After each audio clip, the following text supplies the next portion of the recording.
શિક્ષકોને અપાયેલી એસઆઈઆરની કામગીરીના કારણે શૈક્ષણિક કાર્યને અસર થઈ છે। ધોરણ 10 અને 12ના વિદ્યાર્થીઓનો અભ્યાસ બગડી રહ્યો હોવાની રાવ ઉઠી રહી છે। તેથી શાળા સંચાલક મંડળે શિક્ષણ નિયામકને પત્ર લખીને રજૂઆત કરી છે।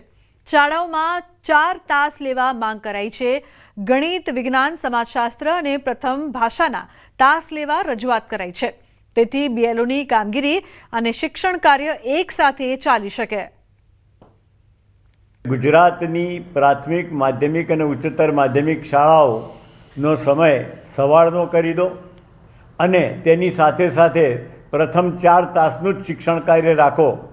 આ 4 તાસની અંદર મુખ્ય ગણિત, વિજ્ઞાન, સમાજશાસ્ત્ર અને પ્રથમ ભાષા, આ જે સરની કામગીરી છે એ હજુ 90 દિવસ ચાલવાની છે।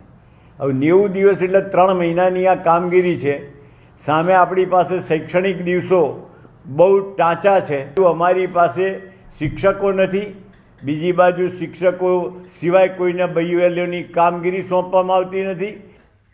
ગાંધીનગર સરકારના કાયદા વિભાગ દ્વારા પ્રમાણપત્ર એનાયત સમારોહ ગુજરાત બાર કાઉન્સિલરના સંયુક્ત ઉપક્રમે પ્રમાણપત્ર એનાયત સમારોહ નોટરી તરીકે પસંદ થયેલા એડવોકેટ પ્રમાણપત્ર એનાયત મુખ્યમંત્રી ભૂપેન્દ્ર પટેલે નવનિયુક્ત નોટરીને પ્રમાણપત્ર એનાયત કર્યા।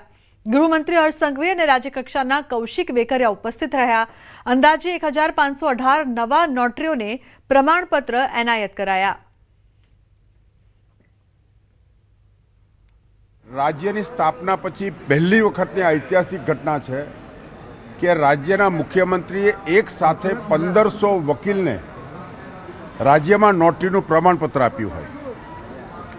8086 કેન્દ્ર સરકારે આ રાજ્યના વકીલોને નોટરી બનાવ્યા અને 1500 એ રાજ્યની રાજ્ય સરકારે રાજ્યના વકીલોને નોટરી બનાવ્યા છે।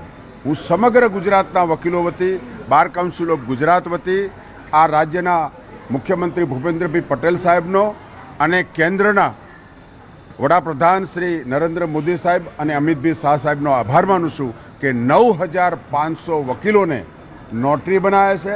અને આજે જ એક બીજી જાહેરાત થઈ છે કે હજુ 3000 જેટલા વકીલોને એ ગુજરાતમાં નોટરી બનાવશે।